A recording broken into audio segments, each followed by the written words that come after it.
नमस्कार दोस्तों, कैसे हैं आप सभी लोग। एक बार फिर से मैं आप सभी लोगों का बहुत बहुत स्वागत करता हूं अपने इस चैनल पर।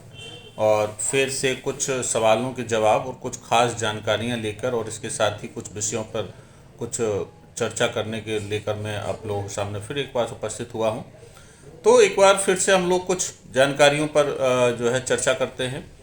मुझे एक प्रोफेसर साहब हैं हिस्ट्री के उड़ीसा में एक यूनिवर्सिटी में, उनका एक सवाल था। उनका कहना था कि मुग़ल काल में जो मुख्य या फेमस शासक थे अकबर, उनके कोई पुत्री नहीं थी, उनके सभी पुत्र थे, या उन्होंने कभी पढ़ा नहीं कि उनके कोई पुत्री भी थी।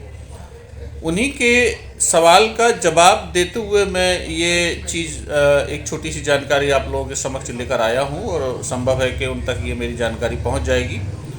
तो तमाम सोर्सेज से और तमाम अध्ययन के बाद तमाम किताबों से हम लोग जो जो जानकारियाँ जुटाते हैं, उन जानकारियों के अनुसार अकबर जो थे, अकबर की पुत्रों के विषय में जानकारियाँ हैं, लेकिन उनकी पुत्रियों के विषय में किसी प्रकार की जानकारी नहीं है लोगों को आमतौर पर, लेकिन पुत्रियाँ थीं।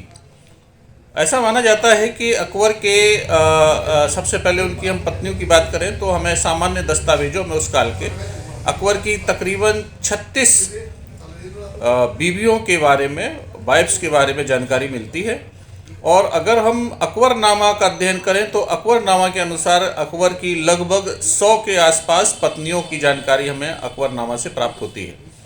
और कहीं कहीं पे लोग बोलते हैं कि उसकी हरम में 300 पत्नियां थीं या 300 से अधिक थीं। ये ऑथेंटिक फैक्ट नहीं है। उसकी अकबरनामा और जो अन्य समकालीन दस्तावेज हैं उनमें 36 और 100 के आसपास, अकबरनामा के अनुसार 100 के आसपास उसकी पत्नियां थीं। अब हम आते हैं उसकी पुत्रियों के ऊपर। तो कहीं कहीं पर जानकारी मिलता है, अलग अलग जानकारियां हैं, लेकिन जो सबसे ऑथेंटिक सोर्स है और जो सोर्सेज से पता चलता है कि अकबर की 5 पुत्रियां थीं, और कहीं कहीं 7 भी दिया हुआ है, लेकिन 5 पुत्रियां थीं। और इन 5 पुत्रियों के जो पुत्रियां थीं, ये सबसे पहले मेहरुन्निसा एक पुत्री थी, एक शुक्रुन्निसा थी, एक आराम बानो थी, एक आराम बानो थी, और एक सुल्तान खानम बेगम थी, और एक माही बेगम थी। तो ये 5 बेटियां थीं अकबर की। और इनमें से आराम बानो बेगम हैं, इनको हरम की तितली के नाम से, बटरफ्लाई ऑफ द हरम के नाम से इनका उल्लेख मिलता है, क्योंकि ये अकबर की सबसे प्यारी बेटी हुआ करती थी। और अगर आप कभी अकबर के की जो सिकंदरा स्थित जो उनका टॉम है, अगर वहाँ जाएंगे तो उनकी 3 पुत्रियों का जो दाह संस्कार हुआ है, जो कब्र है, वो आप उनके परिसर में देख सकते हैं। वहाँ पर 3 उनकी पुत्रियाँ दफन हैं, उन बाहर की साइड में 3 पुत्रियों की आप उनके टॉम देख सकते हो, वहाँ बने हुए हैं।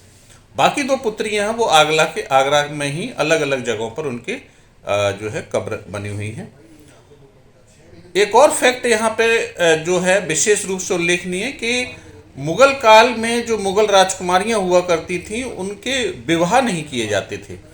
तो ये सभी जो पुत्रियाँ थीं ये सब अविवाहित थीं। और इसके बाद भी हम दूसरे अकबर के आने वाले शासक हैं उनको देखेंगे तो उनके वो भी अविवाहित रहा करती थीं, लेकिन ये सभी पुत्रियाँ अविवाहित थीं। अब अविवाहित रहने की वजह क्या थी, सवाल ये उठता है कि जो मुगल थे वो मुगल राजकुमारियों की शादियां क्यों नहीं किया करते थे, क्या वजह थी।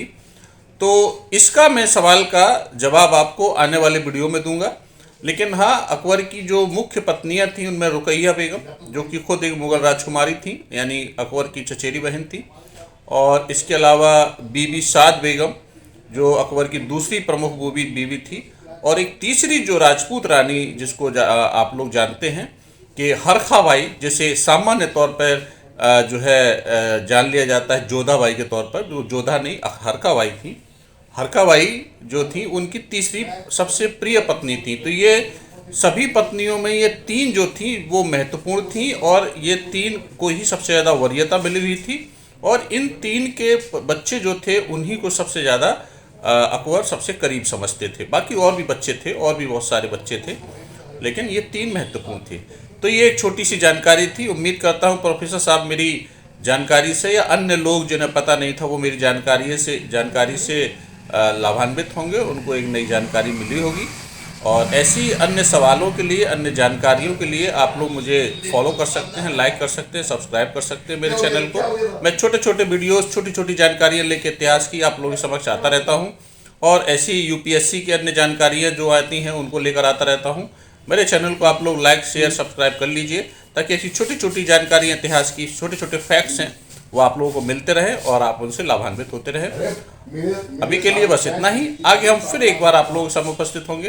तब तक के लिए नमस्कार, जय हिंद।